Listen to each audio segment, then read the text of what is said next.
Shalom sahabatku, mari kita siapkan hati kita untuk dapat merenungkan kebenaran firman-Nya di pagi hari ini, yaitu setia sampai mati. Mari kita buka Alkitab di dalam kitab 1 Samuel 7 ayat 15 sampai dengan 17. Samuel memerintah sebagai hakim atas orang Israel seumur hidupnya. Dari tahun ke tahun, ia berkeliling ke Betel, Gilgal dan Mispa, dan memerintah atas orang Israel di segala tempat itu. Lalu ia kembali ke Rama, sebab di sanalah rumahnya, dan di sanalah ia memerintah atas orang Israel, dan di sana ia mendirikan mezbah bagi Tuhan. Di era hakim-hakim, seorang hamba Tuhan akan menerima pengurapan yang khusus dan memerintah sebagai hakim atas umat Tuhan Israel. Pada umumnya, seorang hakim-hakim itu ditunjuk oleh Tuhan sendiri untuk memerintah selama kurun waktu tertentu, seperti sebagai contoh, Tola dari Bani Isakar. Hakim-hakim 10 ayat pertama sampai dengan kedua.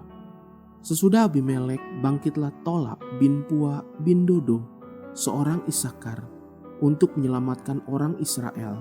Ia diam di Samir di pegunungan Efraim, dan ia memerintah sebagai hakim atas orang Israel 23 tahun lamanya.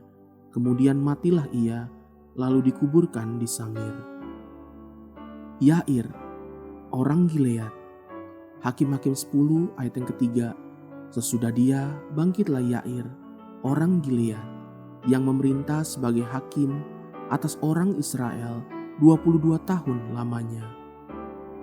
Yefta, orang Gilead. Hakim-hakim 12 ayat yang ketujuh. Yefta memerintah sebagai hakim atas orang Israel 6 tahun lamanya.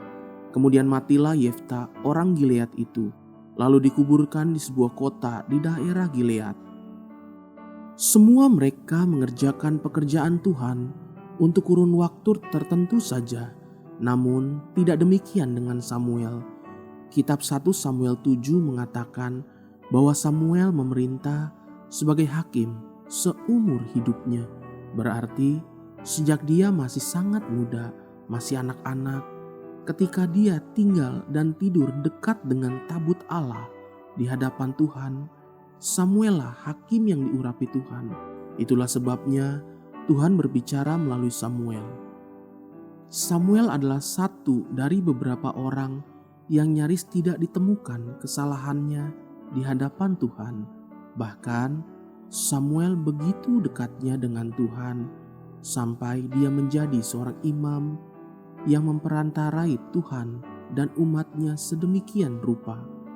Pada zaman Yeremia, ada dosa kesalahan umatnya yang membuat sakit hati Tuhan sedemikian rupa, sampai-sampai Tuhan berkata demikian. Yeremia 15 ayat yang pertama.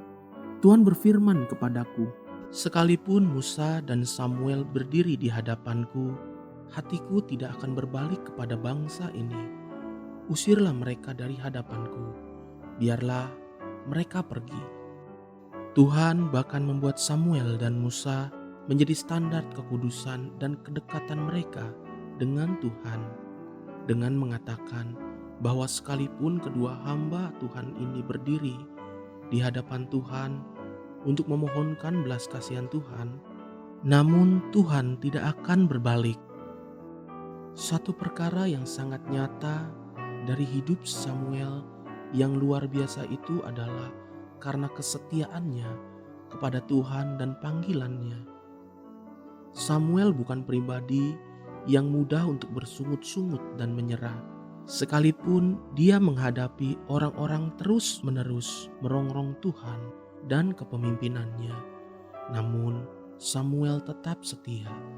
Itulah kualitas hidup kesetiaan yang berkenan kepada Tuhan. Haleluya, sahabatku, mari kita sama-sama berdoa. Terima kasih Bapa Surgawi, ajar aku untuk tetap setia sampai mati. Amin. Jesus loves you and so do I.